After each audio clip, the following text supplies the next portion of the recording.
Military action, geopolitical conflict are not things that I think most people relate to economic and financial indicators, but in fact they are.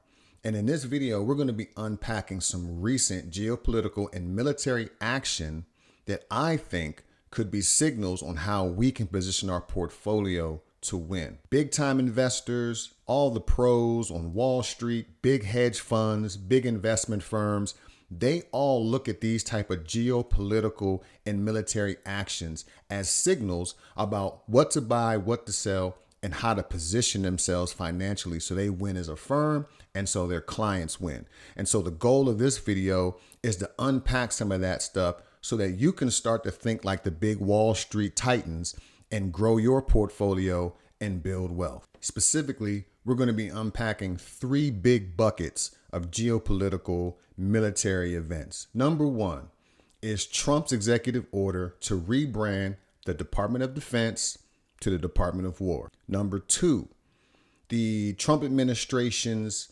federalizing of police in domestic cities, currently in Washington, D.C., and there's talk of expanding that federalization to Chicago, Baltimore, and possibly Los Angeles. And number three, the big military demonstration held by China, along with a lot of China's allies, that is sending strong signals to the West and to the world that the BRICS in the East are the emerging power in the world. First and foremost, Trump's executive order to rebrand the Department of Defense to the Department of War. This is much more than a marketing executive order. This is a change in mentality. This is a change in stance from defensive to offensive. So the question we need to ask ourselves is, why are we going from defensive to offensive? I would posit that that means that the United States and this administration right now is more positioned to fight than defend, and will be looking to engage in conflict both domestically and internationally. So let's unpack that. First, let's look domestically right here in the United States. There's already a lot of evidence that the administration is geared more towards war than defense. The first evidence is what's happening in the District of Columbia. Federalizing the police, more arrests, and it's not about keeping the people safe or not safe. That's not what we're debating here. What we're saying is there are federal troops on the ground in the District of Columbia to enforce the laws. That is a military action, and that action aligns with this new mentality shift from defense to war. You add to that, prior to the invasion in DC, we had ICE raids nationally. Now, wherever you stand on that side of the political spectrum, whether you like it or don't like it, the point is it's been more of a military style action than one of state and local law enforcement. Now you see the administration basically framing what's happening in DC, what's happening with ICE as a success. And they're using that framing to justify possibly going into Baltimore, Chicago, LA, and other cities. So the point is the administration is sending loud and resonating signals that we are ready to fight, whether it's domestically or internationally. And one more indicator that aligns with this domestic action is the Pentagon Pizza Indicator. Now, you may or may not have heard of this indicator before, but basically what it is the amount of pizza the Pentagon is ordering after hours, which implies that more of the Pentagon's generals and war officials are staying after hours to plan certain military actions. So this indicator is aligned typically with coming military action. Okay, so let's shift to international signals of war. And there are tons, but we're just going to focus on a few. We're not even going to talk about what's happening in Ukraine. We're not going to talk about hostilities between China and Taiwan. We're not going to talk about Palestine and Israel. We're not going to talk about India and Pakistan. All of these, though, speak to a growing sentiment of conflict in the world. But we're just going to hone in on the United States in this Department of War rhetoric and what it means for some of the United States' largest competitors. Number one, Trump called out China, Russia, and North Korea on a Truth Social post and accused them of, quote, conspiring against the U.S. This post was in reference to China's military demonstration where they unveiled tons of very powerful weapons. In addition to that, you see rhetoric from the Trump administration saying they are, quote, or Trump is, quote, very angry with Russia, end quote, because of Russia's actions towards Ukraine. And then we see a tweet from the Department of Defense warning Venezuela not to interfere with military action in the seas where the United States is allegedly going after drug traffickers. So the rhetoric is really ramping up and aligning with this war ethos versus the defense ethos, where we see the president and this administration really using some pretty inflammatory rhetoric as it pertains to some of its competitors and potential adversaries. Note that China, Russia, North Korea, even Venezuela, all of these countries are either officially in the BRICS or they are BRICS friendly nations. Venezuela wants to be in BRICS. China, Russia are in BRICS. North Korea is not in BRICS, but they want to be. And the important part about that is that the BRICS, not only from a military perspective, but from an economic perspective, threatens the dominance and the hegemony of the United States, because the BRICS is planning to create their own currency. They have already demonstrated that they will trade with one another outside of the dollar. So not using the dollar, they've already been trading for years. And so from a military perspective, i.e. China's demonstration of power, i.e. Russia's invasion of Ukraine, and from a financial perspective, the BRICS developing their own currency called the unit, the BRICS already trading with one another. Both of these are threats to the dominance of the United States. And the United States doesn't like that, because the dollar is not only a currency, it is a weapon. And we see that time and time again when nations don't align with the political aspirations of the United States. The U.S. will use the dollar to punish them. They'll impose sanctions like they have on Russia. They've imposed sanctions on countries in the past like Libya and Cuba when those countries are doing things that the U.S. doesn't like. And so we see this tension really ramping up, and it seems to be coming to a head. Now let's take a minute and woosah. The intent of this video is not to get you hyped. The intent of this video is not to fearmonger. The intent of this video is to guide you in shifting your focus, because all of these geopolitical and military related events are enough to get you upset, hyped, fearful.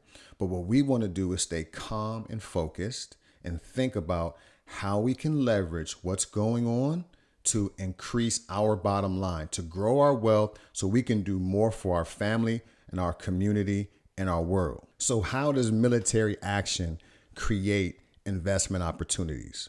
Well, like I was saying before, big time investors, hedge funds, Wall Street, they're on top of it. They're always analyzing these events. And so threats of war are usually priced in way before the actual war happens. So typically what will happen is when the threat of a military action seems certain, that's when a market will dip. And once the actual war begins, a lot of times the market will begin to rebound because it already priced in the economic shock. It already priced in the uncertainty, and that's usually the dip or the buying opportunity. And once the event actually happens, the market begins to rebound. Why is that? Well, when we refer to the market, it can be a little misleading because there are so many different facets and sectors of the market. You have transportation and education and healthcare and tech. And each of these industries will be affected differently based on whatever the signals might be. So For example, when the market thinks that there might be some military action, there might be a broad sell-off, like a whole bunch of stocks in a bunch of different sectors sell off and there's a dip in prices.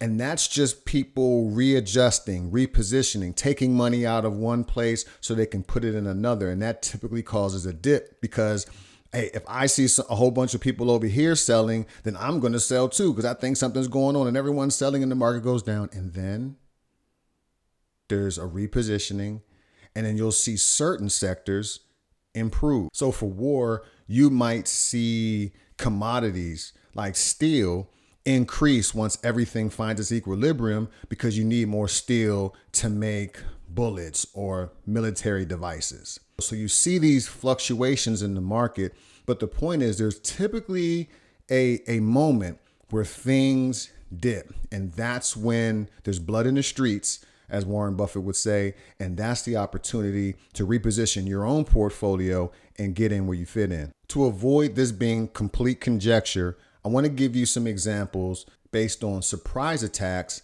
versus anticipated conflicts, because there's a slight difference.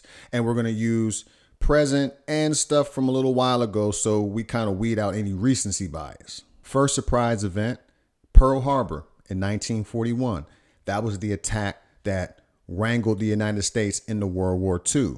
On the first trading day after the attack, the Dow Jones dropped by 3.5%, but the market stabilized really quickly and began to grow and rise after that. The second surprise attack is 9/11. Now, if you were there, you know that everyone was pretty much shook and it was a really destabilizing event. And the markets were actually closed for 4 trading days following the attack, which was the longest closure since the Great Depression. But when the markets opened on September 11th, the Dow dropped by 7.1% and the S&P dropped by 4.9% on the day and 11.6% on the week. So those are gigantic dips for the stock market. But check this out. All of the losses incurred in the S&P were recovered within a month after the dip. So if you were an investor at the time and you remained calm, waited for that dip, and bought in at the bottom, you would have made a handy profit within just a few weeks. So shifting to anticipated conflicts, the 2003 war in Iraq was highly anticipated, and the market started pricing in the war well before the military action actually began. So the market was dipping leading up to the announcement of the war. And once the war was actually announced, the market began to rally. So if you've been following this channel, you know I've been talking about the value of dry powder and having cash on hand to deploy when there are opportunities that present themselves. And so this geopolitical action and rhetoric, Department of Defense to the Department of War, China with their military demonstration, the tensions between Ukraine and Russia are all signaling that war is on the horizon. Now, hopefully it's not. Hopefully our world leaders find a way to remain at peace, because that's what I want. And I think that's what you want as well. But in the event that these actions do happen, we want to be ready. And that's what your dry powder is for. When these dips come, if they come, then that's when you can deploy your capital to the market so that you can make a tidy profit. Now, I'm not suggesting that you buy war stocks. I don't buy war stocks. This is not financial advice in general, but I wouldn't recommend that anyone buy a stock that purely benefits from war and from murder and from killing. That's not cool. That's not what we're about here. However, there are other stocks, commodities, etc., that typically will dip and rise that we can leverage. And those are the type of opportunities that we want to look out for. So the moral of the money is learning how to spot economic and investing signals and act on them is a super valuable skill that anybody can develop. It just takes practice decoding the signals and thinking about how you can reposition your portfolio before the actual event happens. And that, again, is the power of having dry powder on the sidelines ready to deploy. So it doesn't matter what your personal objectives are. Again, whether it's to take care of your family, whether it's, hey, I don't like what's going on in the United States, I want to flee, or, hey, I want to demonstrate and protest against what's happening because I don't like what's going on. All of those actions require capital. And so that's why we're here, to learn how to build up capital so we can do what we feel like is best for ourselves and our family. And I'll leave you with this scripture from Ecclesiastes 10:19, which says, money answers all things. So the context is that money can be used to acquire the material things that address many of our worldly needs, like food, shelter, and clothing. And in this case, if you want to relocate to another country, or you want to lobby maybe for another political party that you feel is more aligned with your beliefs, whatever that might be, it's going to require some money. So get your dry powder ready. Keep your eyes open for the signals. Stay calm so that we can win. Thank you for joining me. If you like this type of content, please give me a like and a share and subscribe if you haven't already. It takes quite a bit of effort to put these videos together and to do the research to make sure that what I'm sharing with you is accurate and actionable. So I'd appreciate your support. Take care.